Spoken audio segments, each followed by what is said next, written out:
So what's kind of been the narrative for the Green Bay Packers and for Aaron Rodgers is that they can't get it done on offense anymore. Their offense isn't what it used to be necessarily. It's at the very least inconsistent. And while I mean, fair, it has been inconsistent at times. I actually think that this could be a very good matchup for them against Seattle.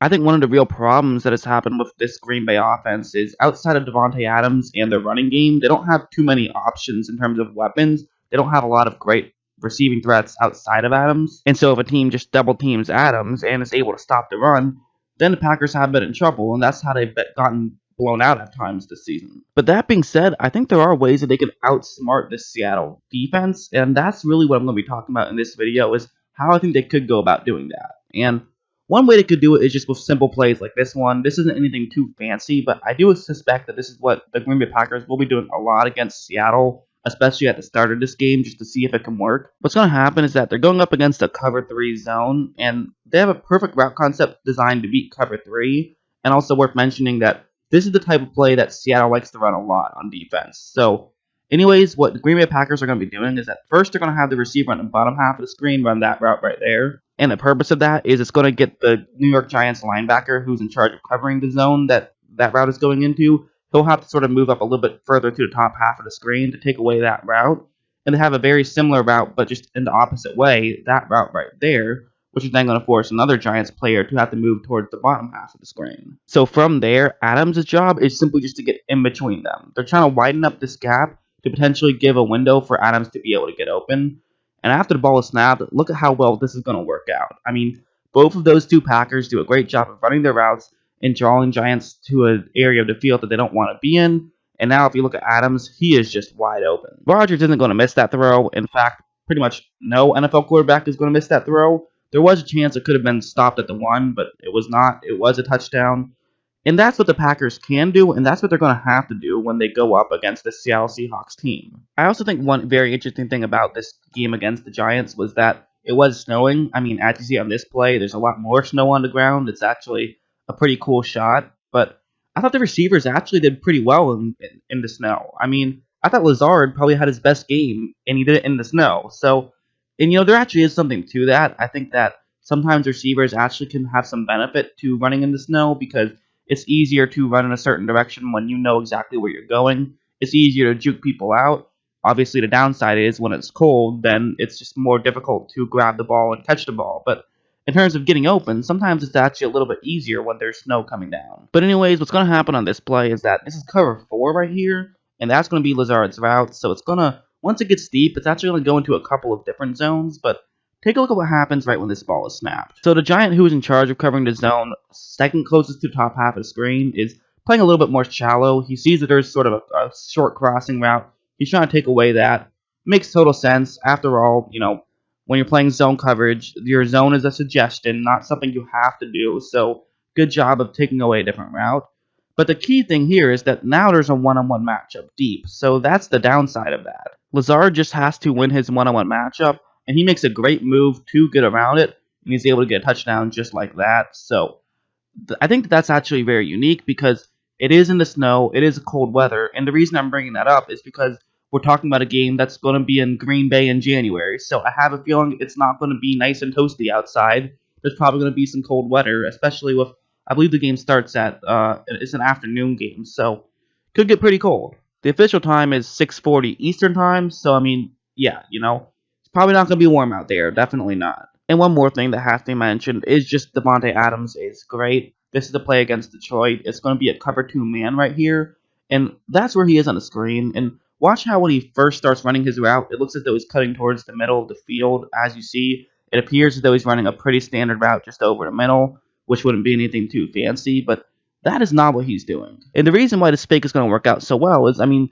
it looks like he's about to get open, but if you look at the safety who's deep, he is a lot closer to the middle of the field than you typically would be because he sees Adams is crossing over. He's keeping an extra eye on Adams, so he has moved over to the middle of the field. But then once Adams makes a move to the corner of the end zone, he just gets wide open. It's an easy play, and he's able to make the catch and hand the ball to a fan. So that's what Adams can do. And I have been harsh on this receiving core at times, but I've never been harsh on Adams. Adams is great, and we all know that. But if they can simply run some zone busters, get Seattle to have to play man, well, then you can start to keep feeding Adams. So that's probably going to be Green Bay's mindset: is let's run a lot of zone busters early on, force Seattle into a lot of man, and then in man coverage, hopefully Adams can get open. Or if you want to double team him, well, it's a little bit more difficult to do that, and now you also have a situation where more guys can get open. It's easier to run the ball. Basically, just man coverage in general is going to be a benefit to the Green Bay Packers, I think. And I also think it's worth mentioning that Green Bay, they're going to have to get creative, I think, because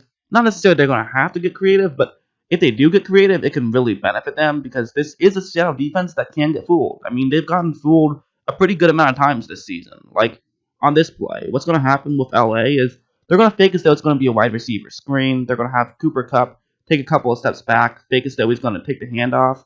And if it was a screen, then the two players in that area would both go out the block.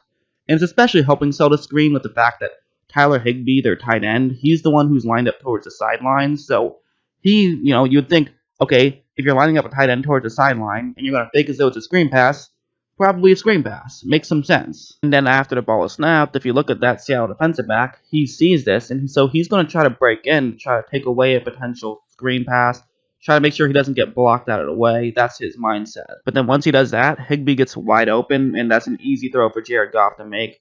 Probably could have been a touchdown there. Still ends up getting the ball to the 1 yard line. So, I mean, those are plays that you don't want to see happen. But Seattle, they do have some talent in their secondary, but they have absolutely gotten fooled a good amount. And that probably is their biggest weakness on defense, which is bad because obviously Aaron Rodgers, he's pretty good. Everyone talks about him not being a good player, but in my opinion, they're wrong. Aaron Rodgers is still a very good player. I don't think he's even close to getting washed up. We've seen him have great performances time and time again, and I think that he will probably have another good one against Seattle. I think there's a very good chance that happens. And another thing is just a small thing like this. It's going to be a cover 2 zone, and then Minnesota, they're just going to have a tight end run that route right there. Nothing too fancy, and since this is going to be in zone coverage, it almost turns it basically just into a one-on-one matchup. But after the ball is snapped, if you look, I mean, as that tight end is starting to cut, look at how far off KJ Wright is here. There's no reason to be playing that far off. KJ Wright's obviously a very good player. He doesn't make mistakes too often, but in an ideal situation, when you're looking at this point, you would want to be a little bit further in. I mean, you don't have to worry too much about a tight end beating you deep, especially when you have a safety behind you. I would be playing a little bit more aggressive here, but I feel like Seattle, that's one of the things I think has lacked with the Seattle defense that didn't lack during their Legion of Boom days is, during the Legion of Boom days, you would have Russell Wilson totally taking chances, and here they're playing conservative, which is why that play ended up being a completion. You can't be too cautious on defense, I think, especially against a guy like Aaron Rodgers. I wouldn't want to be too cautious because he can pick you apart. Just a little concern I think I have with this Seattle defense and their secondary, so yeah, I mean, that's the broad strokes of how I think this could go. I think for Aaron Rodgers and the Packers, I'm saying let's draw up some creative plays. Let's try to fool the Seattle defenders as much as possible. And then if I'm the Seahawks, I'm saying let's play a little bit aggressive here. Let's try to see if we can get away with playing zone and just understand your assignment. Don't let those zone busters beat you. Try to be smart. And also, I think if you do play man, you have to cover Adams and just hope that everything else works out. And of course, there's also the running game you have to worry about. So definitely Seattle has their hands full. The bright side is they have an MVP candidate on their side of the ball. So who knows? We could see this being a high-scoring game, especially with the Packers' defense, which has been up and down. I'll be talking about the Packers' defense going up against the Seahawks' offense in a later video. But as of right now, that's just personally what I think about this. So yeah, I mean, let me know what you think. Do you agree with me? Do you think that the Seattle secondary could be in some trouble? Or do you think I'm being a little bit too hard on them? And do you think that actually, the problems that the Packers offense has, especially with their secondary weapons, could that be too much to overcome? I think it'll be a very interesting game. I think that also one X factor is the fact that Green Bay has had extra time to prepare. Seattle was playing on Sunday, whereas for the Packers, they were not playing. They were just sitting at home studying probably, and they had the whole week before that to study the teams that they could potentially be playing in the next round. What I probably spent the most time is studying the Saints, assuming that the Saints were going to be the ones playing them. I'm sure they spent some time also looking at the Eagles and the Seahawks, so they've had extra time to prepare, and that could definitely be a problem. So yeah, that's just my opinion. I hope you guys enjoyed this video, and as always, Thanks for watching.